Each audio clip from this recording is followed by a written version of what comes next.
నైతిక బోధ, దయ మరియు నమ్మకం ఎప్పుడూ కలిసి ఉంటాయి. ఒక చిన్న ప్రశాంతమైన పల్లెలో ఒక రైతు మరియు అతని నమ్మకమైన గాడిద జీవించేవారు.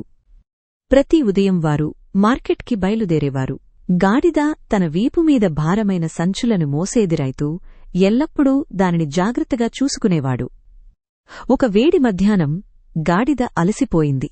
రైతు వెంటనే ఆగి ఒక పెద్ద చెట్టు కింద దానికి నీళ్లు ఇచ్చి మృదువుగా దాని తల నిమిరాడు. అక్కడుగా వెళ్లిన కొంతమంది గ్రామస్థులు గాడిదను నెమ్మదిగా నడుస్తుందని ఆటపట్టించారు. రైతు చిరునవ్వుతో చెప్పాడు, ఇది ప్రతిరోజూ కష్టపడి పనిచేస్తుంది, ఎప్పుడూ ఫిర్యాదు చేయదు. కొన్ని రోజుల తర్వాత వారు ఒక చెరువు దగ్గర ఉన్న మట్టి రోడ్డుపై నడుస్తుండగా రైతు జారిపోయాడు.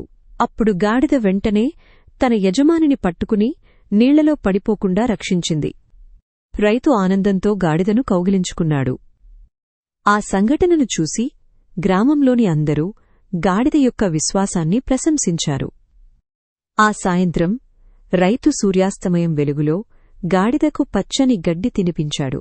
వారు ఇద్దరూ ప్రేమ విశ్వాసందయతో కూడిన నిజమైన స్నేహం విలువను చూపించారు.